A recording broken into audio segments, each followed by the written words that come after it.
Hey, we're back again here with MidwestHockey.info. We're doing some sort of team-by-team looks, a companion to my year in review that I put on the website. We just took a look at the St. Louis Blues, team that went the furthest of the Midwest teams in the NHL, and now we're going to take a look in the East Division, or East Conference, excuse me, at the Detroit Red Wings. An interesting season for them. On a positive note, by the way, sorry, welcome Trent. Thanks again for having us at your house. We kind of go through this every episode, and I forgot. Sorry about that. An interesting team. They continued their streak. Something that's become a bit of a three-headed monster for them. It's such an important thing now for them and the fans. 25 seasons in a row, a quarter century of qualifying for the postseason. However, they come closer and closer to missing the playoffs every season. I didn't think it was possible for them to come closer than they did a season ago, but this year they lost their way into the playoffs. So there you go. They fell into the postseason, and unfortunately, I don't know if it was just the way things went, but I think they were playing their best hockey this year. Maybe sometime in January and February, and in April, they weren't really to put up much of a fight with Tampa, I don't think. So it'll be interesting to see what they do this summer, Trent. Yeah, I think it was definitely, it's a hot and cold season. Yeah. And unfortunately at the end it ran cold. Yeah. Limped into the playoffs. Actually got in because, like you said, other teams lost. Yeah. Not really the way you want to make it in, but right. Keep in mind that there is young talent, and it was first year under a head coach, which the last three head coaches have all lost in the first round of the playoffs. Oh, is that right? That's an interesting stat. So, well done. And that even includes the world-class Babcock. So Babcock, yeah. So, I mean, I don't think it's time. Some fans out there like to hit the panic button way early, but there is young talent there, and I think there's a good chance that the Red Wings get back into the playoffs the next year. Oh, I definitely think there's a chance. There's going to be an emotional run this year, going for the playoff streak and also the final season at the Joe. Going to be playing with, at least the fan base is going to be emotional about it. I don't know if the players are, but it's there's some stuff at stake. They'd like to do things in style, I'm sure, this year and say goodbye to the old rink. And it's also going to be the first year in many years that there isn't a special player, ex-player in the audience, watching back at home, sneak peeks in the locker room. Gordie Howe passed away this week, and I know all the players and the coaches loved when he popped in, popped down there at the Joe and visited the players, and he definitely will be missed. And it's almost sad looking forward because this is a goodbye season to the Joe, and then you're looking at a new rink and you want to be excited about that, but now with the passing of Gordie Howe, we're going to be going to a rink that Gordie Howe has never been in, never played at, never even stood inside. So that makes it a new era for sure, doesn't it? That definitely makes it a new era. And it's so, but his memory will live on there. So well, Detroit is a city that does things a little different. They do feel the history and the need to honor guys like that. Now, Gordie Howe just fits into a whole new category of history. He's Mr. Hockey, and I challenge anybody to find me somebody who met or crossed paths with Gordie Howe and didn't have it as you know, I don't want to say a religious experience, but just something that they remembered for the rest of their life. I mean, even a 5-minute visit with them, the guy was special. Yeah, you're absolutely right about that. Yeah, I was reading today an article about, they had a viewing yesterday and a bunch of fans were there. And some of the fan experiences, this is fans that are now in their 80s themselves or their 70s, and they saw Gordie Howe when they were 6 years old, and they remember it like it was yesterday.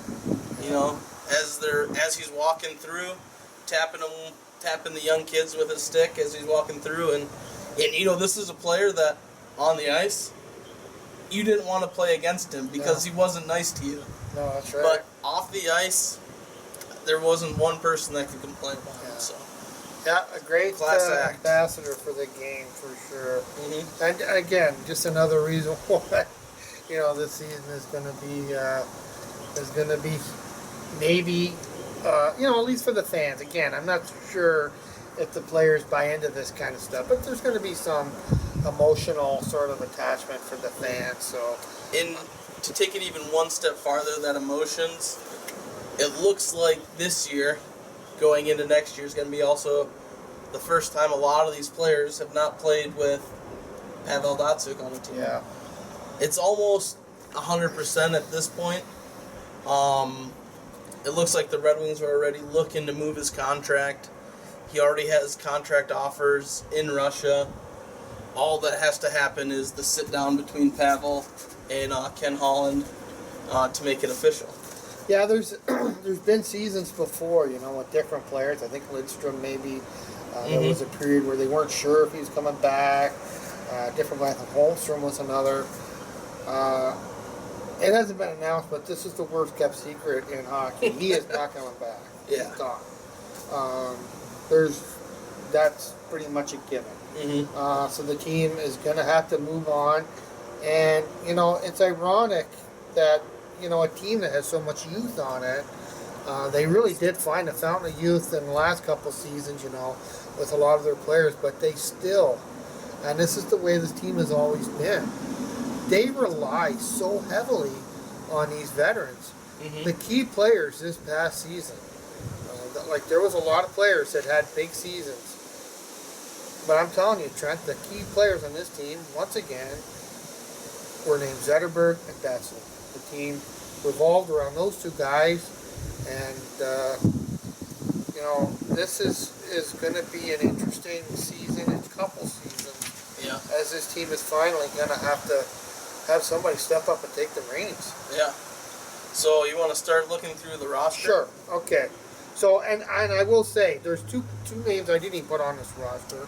One of them being Datsyuk, the other one being the Mule, because they're still listed on the roster, but I think they're done. So let's look at center. Dylan Larkin. What more can you say? I think he is in the running for the Rookie of the Year, I believe. No, he actually did not. He didn't get nominated. It was McDavid, Nierum, or Panarin, and Gostisbehere. Okay, so Larkin did tail off a little bit at the end of the season. That might have cost him that, but still, I mean, I think for Red Wings fans, he couldn't have had a better season. 23 goals, that's huge for a rookie. 20 plus goals, 22 assists, 45 points. He's listed here as a center. I'm not sure how much center he played this season, but I know he can. Riley Sheehan just signed today. He's back at a really affordable price too. Trent can get into that later. He's a guy that I think Trent needs to be a guy. He's one of the guys that I'm thinking needs to be a new leader on this team. Mm-hmm. I love the way he plays, and he played 81 games this year. That's so rare in this team that's had injury problems in previous seasons, but really a lot of guys were able to play a lot of games this year. Brad Richards, from what I hear and read, I don't believe he'll be back. No. Darren Helm, 77 games, Trent. Yeah. That's amazing. That is amazing. He played 78 last year, I think 77 this year. Maybe those injury problems are finally behind Darren Helm and Luke Glendenning. Those are the centers listed. They're solid there. If they do lose Richards, who again, I'm not sure if he played center or not, they're still pretty solid at that position. Yeah. And Richards did play center for them. Larkin did not. Okay. Datsuk would have been on this list. I think another guy you could list on here would be Zetterberg. But yeah, especially on Detroit, they have so many players that start, at the previous level. We're centers and are here and there for Detroit. But they're always moving it, always trying to change up the lines, get something clicking. So I think going forward, they're going to want Larkin at center, along with a guy not on this list, Athanasiou. He's a center too? Yeah. And those are going to be two guys I think they're going to be looking for a lot of minutes at the center position going forward. Yeah, Athanasiou came on late in the season. He wasn't listed on their roster. Would almost guarantee he'll come out of training camp and be on the team next year, but you never know. I mean, this team, it's tough to make it. Yeah. But yeah, he would be a great addition. And because of all the number of players and what Trent just went through here with the center position, a lot of these guys playing other positions, I actually have 2 players listed on the right side. And again, I'm not even sure if that's their normal position. Nyquist, 82 games. That's a good thing, especially on this team. 17 goals, 26 assists. I didn't look for certain, but I think that's a little bit of a dip from his previous season, where he really had some solid numbers. He was Larkin a year ago, and I think that hopefully he can turn things around.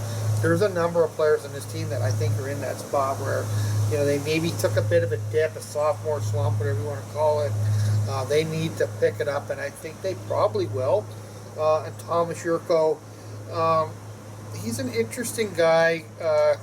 He only made it into 44 games this year, and I'm not sure if that's all from injury. I think he might have been a healthy scratch, at least some of the time. 6 points, that's just kind of unacceptable, really. I don't know. I don't know what the future is for him. He's been, I don't know. He's only 23. There's time, and he can make something happen. And they obviously are not loaded at right wing, so they might have to try to move forward with him. But I don't know. What's your input on that? Yeah, actually, really both those guys, along with a couple of left wings that we'll be going over. Their names.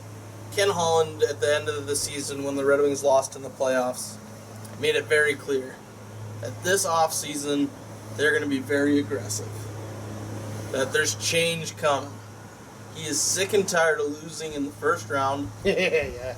And this year, this offseason, he's going to be very aggressive in pursuing trades. And both those guys have come up in the trade talks. Yeah. Along with Thomas Tatar and Timo Pulkkinen. Now, Yurko is in a different class than Nyquist. Oh, yeah. Because they're talking about possibly having to trade him just to move Datsuk's contract. His name has come up for that, yeah. But I don't know if that's pretty expensive price to pay. With such a young player who has a lot of talent, should be playing better than he is, but didn't thrive under Babcock, didn't get as much of a chance to play as some would have hoped under Blashill, but we'll see what happens going forward. Yeah, especially at a position where they, at least on paper, are a little thin. Yeah. Okay, so on the left side, I listed Zetterberg first. They have him as a left winger. I know, like you already said, that he played center because right underneath him they have Justin Abdelkader and they're line mates, so they can't both be left wingers. But Zetterberg, 50 points this year. Down a bit, but the guy's 35 years old. I mean, it's not his job to lead this team anymore. He needs to be a contributor, not a leader. That's my opinion. Yeah, he's definitely. a great player, though. He gave everything he had. He's a great captain. Yeah, definitely a great captain. Yeah. And the biggest thing there is he played 82 games, Yeah. which I don't remember the last time that's happened for him. Yeah. You know, it's been a Yeah. couple years now, so that Many was a guys good in this thing. team, they really have had their struggles with injuries, it seems. But last year, that was not an excuse. I mean, most of their key guys were healthy for most of the season. Abdulkader, I love that guy, the way he plays. He played 82 games as well, 19 goals. But that includes 3 in his first game of the season. So maybe not quite the numbers I would have hoped for him. Maybe a little bit more. But, I mean, he's a heart and soul guy. Yeah, Applicator, if you looked at strictly the way he plays the game, a lot of people would put him in at the third line. But he plays so good with the high skill players. Yeah.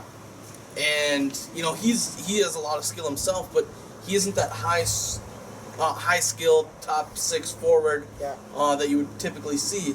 But he fits in so good with them, brings some abrasiveness to that top line. Absolutely. That really plays out really well. So the next one listed is Thomas Tatar. I think he was the team's leading scorer a year ago. And I don't know if he was this year or not. He scored 21 goals.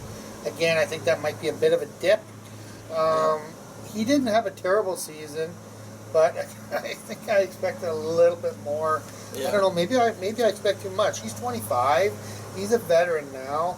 I just think the guys just need to maybe get a little bit more comfortable. I don't know what it is. yeah, it was definitely an off season. Last year he scored 29. This year it was actually this year was actually Larkin, the rookie, who led the team in scoring with 23. But the issue with Tatar and Nyquist in particular, guys that the team have been leaning on this season, they really were very streaky. They'd go long slumps without any production, and that was the biggest thing. It seemed like they couldn't put together a lot of consistency on this. We have 2 more players listed on the left side. Timo Pulkkinen, a player who only had 36 games played. I think he might have spent at least a little bit of time in Grand Rapids this season. He's a borderline guy, but he's only 24, and that's pretty normal for Detroit to groom players somewhat slowly. He's finding his niche on the team. 6 goals, 6 assists. That's not terrible. It's a kind of a catch-22 for him because he's just simply not getting the ice time that some of these other guys are. He's a 3rd, 4th line guy. He contributes. Same thing with Drew Miller, the other guy. Only 2 points on the season, but he is definitely not there to put points on the board. He serves a purpose. He does it well. So that's the left side. Let's look at the defense quickly now. I think their key player on defense, they always have put the most of the responsibility on the vet. So that's Cronwall. But I like the way Mike Green fit in on that team. There's a cat fight going on over there. You see that? Yep. Well, you just never know what you're going to see here at Trent's place. That was pretty wicked. They were screaming at each other. So I really like Green. I hope that they brought him in last year. I guess it was a bit of a gamble. I really like him. I think he could be a great fit for the Wings. I'm not so sure if he was this year. I think I think there's bigger things to come from Mike Green. I think he can play a huge role in this team. Only 7 goals this past season, 35 points. I just really think he's going to be a good fit. Yeah, he a lot of people said that they were disappointed in the year he had, but first year in a new system when he'd been in with the Capitals since he started, but he moved the puck so well. Just had great vision from the back end, which is something that they've been struggling there lately, or the past couple of years. And the big concern with him was making a lot of defensive errors, and everyone's going to make mistakes, but definitely didn't make as many mistakes as the media kind of made it sound like there were going to be from him. So the major plus, I think this next year is going to be a big step up for him. More comfortable, getting to know the guys that much better. I think his role there is going to expand. My biggest surprise was Green, and as far as the defensive things go, that goes back to his rookie season. I mean, he is not a defensive defenseman, never will be. I thought that he was going to really help that team's power play, and the power play struggled a lot this year. I don't know what it was on paper. I mean, you look at the names. I don't know what happened, but they just seem to have a long time trying to find their identity, and that's where I think Green is going to make his presence felt in a big way. Yeah, definitely. Cronwall, maybe he is a defensive defenseman. He can contribute, but he's always famous for the big hit. Yeah. And plays good defensive role. He's 35 years old. He's got a couple seasons left, I suppose. But I'm not so sure that he is the defensive leader anymore, although, like I said, that role has been kind of put on him. I look at a guy like Danny DeKeyser, maybe Brendan Smith to step up in a couple seasons. Give me your take. One guy I really am looking forward to seeing a lot of is, that you didn't mention, Jimmy, is Alexei Marchenko. Okay. He's only 24 years old, and I think going forward, he's the guy that I would like to see in the top 4, possibly. Definitely a regular in the lineup, I would hope. Played very good. Wasn't afraid to hop into the rush. He's not really known for it. He did it more often than people like to give him credit for, but very consistent on defense. Reminds me a lot of actually Danny DeKeyser in the sense, very solid defensively, good skater, responsible, smart with the puck, and isn't afraid to hop into the attack if need be. So he'd be a guy I would look to as an expanded role. Brendan Smith is a guy whose name has been in the trade rumors. I'd like to see him, keep him around. He brings a lot of grit to that back end that I really think they need. So I don't think that's something that when it's a big need for you that you can just let go. So I'm just listening now and going through this. There is a bit of a trend. I don't know if you'd say a trend, but you talked about Mike Green, and you said he's not a liability on defense, but he has these occasional lapses. You could certainly put Brendan Smith into that category as well, and probably Jonathan Ericsson. Oh, definitely. So maybe that's something that there's just a little bit too much of that on that team. Maybe that's something they need to fix up, and that's why guys like DeKeyser and Marchenko, who are more textbook type defensemen, they kind of stick out a bit. Well, the issue with the name you mentioned there, Jonathan Ericsson, he's supposed to be that defensive defenseman. That's what he's known for. And he turns the puck over so much in his own end that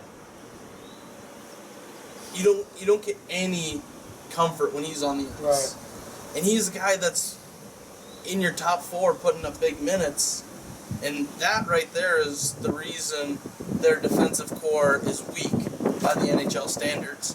Because a guy like Jonathan Ericsson, who creates probably 3 times the amount of scoring chances for the opposite team than he does his own team, which isn't saying a lot because he's a defensive defenseman, but just over and over and over and over. And this is supposed to be a veteran leader on the team. Yeah.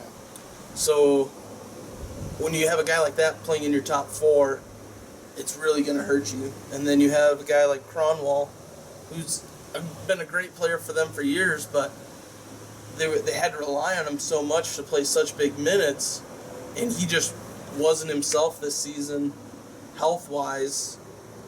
suffering from a lot, so in his knee. So Yeah. definitely need to look to.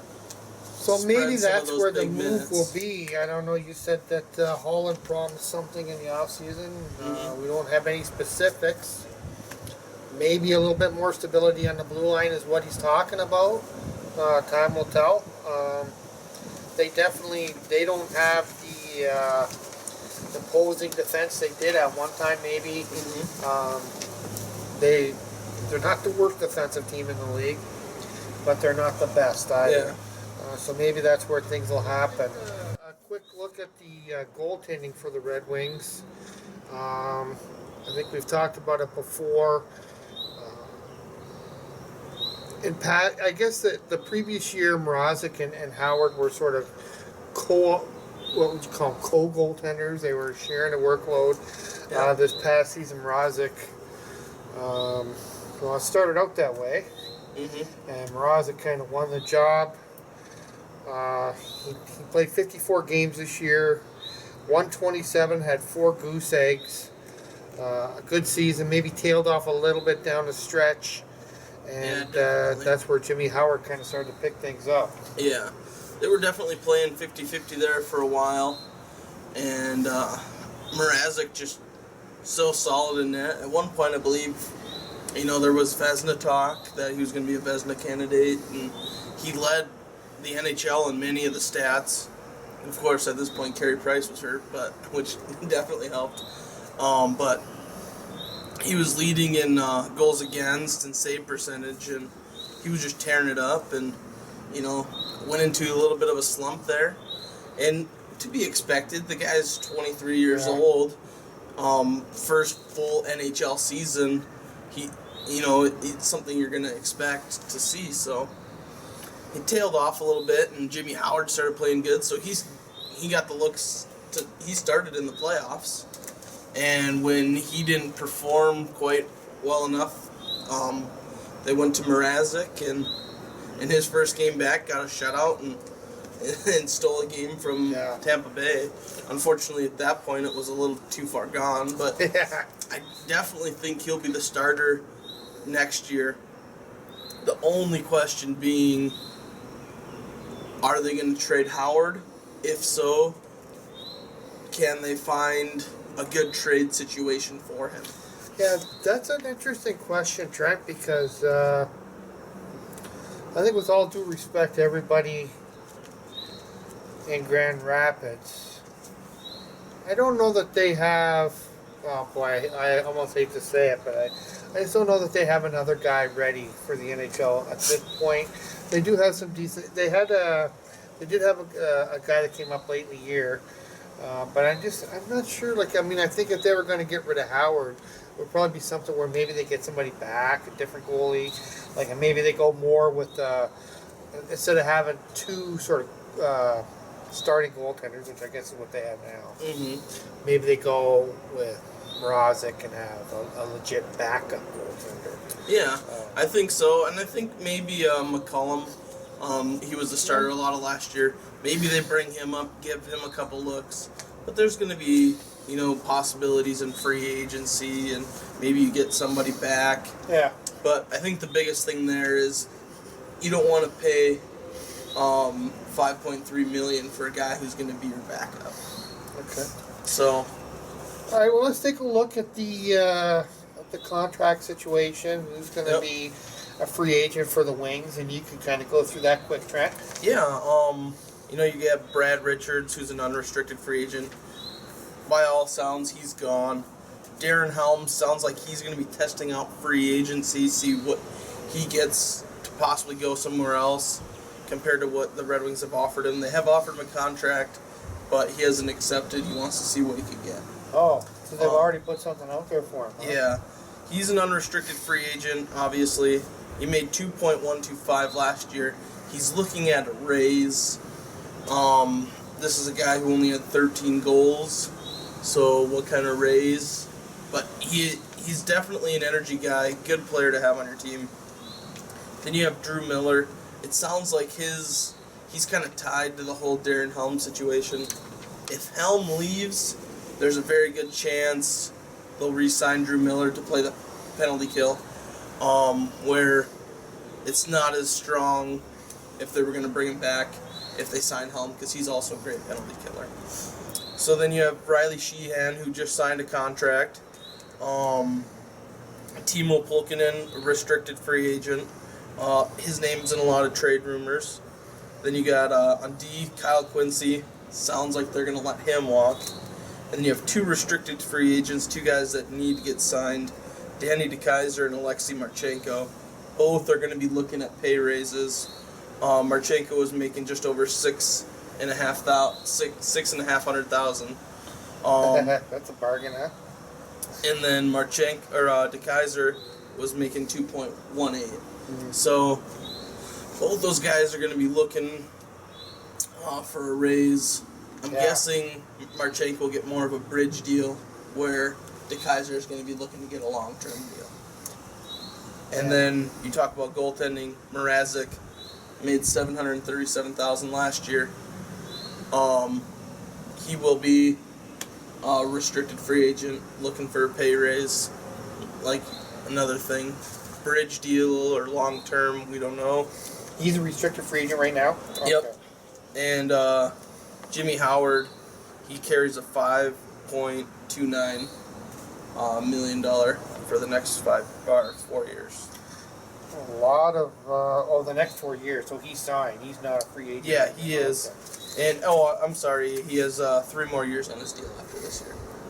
So, not much, not a bad contract if he's your starting goalie, but if he's not going to be your starting goalie, you definitely don't want to be paying that. So what is their situation as far as cap space? Are they pretty much at the limit right now? After the right now, they're going to be looking to move Datsuk's contract, as we talked about. Oh, right, yeah. That's $7.5 million. So if they have to retain some of that, maybe, who knows? Yeah. There's a lot of talk about trade, and they are pretty tight to the budget at the end of last year. But with a few moves, I think they'll have plenty of cap to work with. So of the names you mentioned, I think the 2D obviously are vital. Marchenko, like being restricted, there's not a lot of flexibility, unfortunately, for him. I mean, he's going to be kind of stuck with... Same with the Kaiser. With whatever. The Kaiser, he's a legit top pair defense on that team. I think he's he's at least a top 4, if not a top 2. So, I don't know. That's an interesting... You said he's restricted? Yep. So, but I think... you run the risk of maybe underpaying him and he resents it, and maybe down the road you just don't get to keep him. Well, I think at this point, he's been in there for a while. You're going to look to sign him to that, I'm guessing 6-year deal. Who knows, maybe you go the full 8.